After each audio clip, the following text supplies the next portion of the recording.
តើបានចូលនៅទេតែគាត់ដាក់គ្រឿងសង្ហារឹមអីខ្លះហើយតែបើសិនតែសង្គ្រាមក៏គាត់អាចត្រូវជំនះចេញពីខាងទីមានជ័យទៅដល់មជ័យផ្ទះនេះនៅដល់មជ័យនោះអេបងប្អូនម៉ូតស្អាតមែនទែនតែកុំតែបិទយើងត្រូវបញ្ចប់ឲ្យគាត់ 100% ហីខ្ញុំបងប្អូនអ្នកគ្នាមិនមែនយើងកតិចចោលណានេះបញ្ហាដោយសារតែសង្គ្រាមការចុងខែ12ហ្នឹងហើយយើងក៏លេខមើលអាហ្នឹងលងក្របណាហើយជាងបែរហ្នឹងសោះអស់ហើយផ្ទះយើងក៏ប៉ះពាល់រៀងច្រើនដែរប្អូនជាងអីអាហ្នឹងធ្លុះ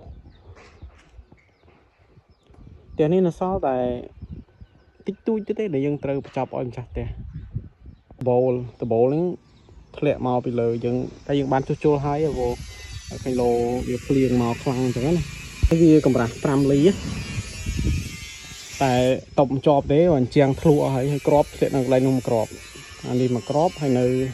បែកនៅខាងមុខផ្ទះនោះមួយក្របទៀតនឹងតាមដែលយើងដឹងណាតែមានក្របច្រើននៅម្ដុំហ្នឹងអាប្រឡោះតូចហ្នឹងមិនមែនជាងចោះលេងណាអានេះដោយសារក្របនោះធ្លាក់នៅខាងមុខអានេះវងមូលផ្អង់ហើយនេះផ្ទះម្ចាស់ផ្ទះអត់បានចូលនៅទេតែគាត់ដាក់គ្រឿងសង្ហារឹមអីខ្លះហើយតែបើសិនតែសង្គ្រាមក៏គាត់អាចត្រូវជំនះចេញពីខាងទីមានជ័យទៅដល់មជ័យផ្ទះនេះនៅដល់មជ័យនោះអេបងប្អូនម៉ូតស្អាតមែនទែនតែកុំតែបិទយើងត្រូវបញ្ចប់ឲ្យគាត់ 100% ហីតែសារតែបញ្ហានេះយើងត្រូវមកជួសជុលអញ្ចឹងជំហានទី1យើងជួសជុលទៅលើការងារដបូលហ្នឹងសិនដើម្បីកុំឲ្យភ្លៀងមកវាប៉ះពាល់ដល់បដានអីផ្សេងហើយតមកបានយើងជែកមួយម្ចាស់ផ្ទះយើងជួសជុលការងារដែលវាខូចខាតនឹងបន្ថែមទៀតអាណិតចាស់ផ្ទះដែរព្រោះផ្ទះនេះស្អាតអញ្ចឹងស្បែកយើងអ្នកធ្វើយើងស្រឡាញ់ចុះទម្រាំតែម្ចាស់ផ្ទះគឺពីក្មេងចាស់ថាតែក្របឥឡូវឃើញខ្លួនឯងនេះមិនរាក់ណាជ្រៅបែកនេះប៉ះច្រើនប៉ះប្អូចនោះប៉ះតាមជ្រីផ្សេងទៀតផ្ទះនេះ6កន្លះ14ណា6កន្លះ14ម៉ូតស្អាតម៉ែបងប្អូនជ្រីជ្រុងច្រើនតែយើងមើលទៅវាសំភ្នែកមែនទែនហើយអានេះទ្វារនេះកាលដែលវឹកវរខ្លាំងគេចលះខ្លាំងគឺមានអ្នកគេចង់មកកោះនៅតែគេចង់ចូលនៅឬក៏គេចង់លួចអីវ៉ាន់ក្នុងហ្នឹងតែវាទ្វារអេមដែរគេគឹសយ៉ាងណាក៏វាមិនល្បើកនេះកម្រាស់កញ្ចក់5លីដែលយើងប្រើនេះអំបែងក្របដែលវាខ្ទាតចូលមកផ្នែកខាងក្នុងផ្ទះអញ្ចឹងវាមិនមែននៅតែក្រៅនេះវាប៉ះដល់ខាងក្នុងទៀតនេះជម្រៅប្អូនប៉ះប៉ាំងធ្លុះហ្មងកញ្ចក់អីបែកអស់ហើយកតិចទីអំពូលដែលខ្ទឿខ្លាំងធ្លាក់មកតែម្ដងតិចអស់នៅបែកខាងលើវាអត់សូវប៉ះពាល់ច្រើននេះដូចបែកខាងក្រោមវាគាត់នៅខ្ទឿបដានធ្លាក់ដានវាខ្ទប្រេះហើយអានេះសំបីតែនេះវិសដែលយើងបាញ់បដានក៏វាលោតចេញមកក្រៅដែរបែកខាងឆ្វេងដៃអត់អីទេប៉ះតែកញ្ចក់ខាងលើមួយខាងក្រោមមួយវាអញ្ចឹងឯនៅស្អាតច្រើនអញ្ចឹងខាងក្រៅនេះគឺយើងត្រូវធ្វើការងារថ្នាំទាំងអស់តើទាំងការងារជាងពេញអញ្ចឹងឥឡូវខ្ញុំជួបបងប្អូនមើលតិចអញ្ចឹងណាយើងដើរពីខាងក្រោយវិញហើយនេះបន្ទប់ទឹកសម្រាប់យើងប្រើរួមទឹកប្រើរួមហើយនេះកន្លែងផ្ទះបាយហើយយើងមានទូរីកដែរនេះទូរីកស្មូតមែនទេ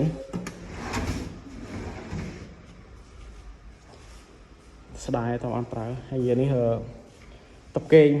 នៅផ្នែកខាងក្រោយតុបកេងនេះយើងមានបន្ទប់ទឹកនៅខាងក្នុងដែរនេះបន្ទប់ទឹកតែសារភ្លើងដាច់អស់ហើយនេះតុបចាស់ទៀតដាក់សម្រាប់យើងហូបបាយណាហើយគាត់ដាក់កញ្ចក់ខណ្ឌមួយដែរនេះស្ដារសម្រាប់យើងឡើងទៅលើចាំមើលពួកខ្ញុំកែកុនហើយខ្ញុំថតឲ្យម្ដងទៀតនេះគឺចូលមកកន្លែងទូភ្ញៀវនៅផ្នែកខាងមុខអានេះទ្វារខាងមុខមិញខ្ញុំប្រាប់តែគេកោះណា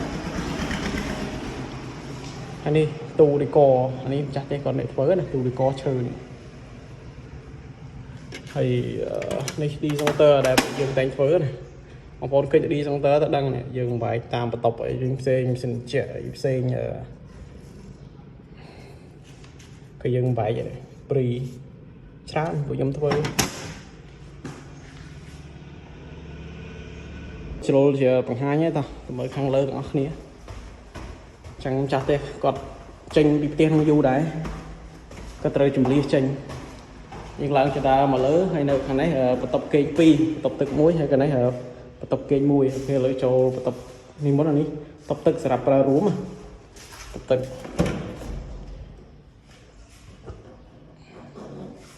បន្ទប់ទឹកប្រើរួម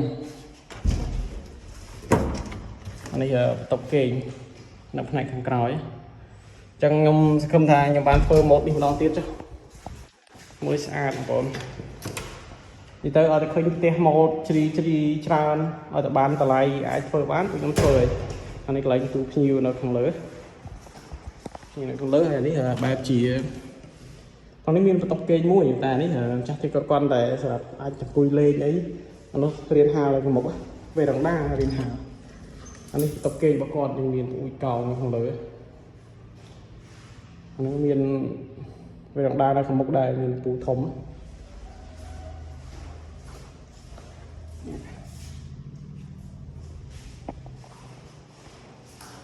ចឹង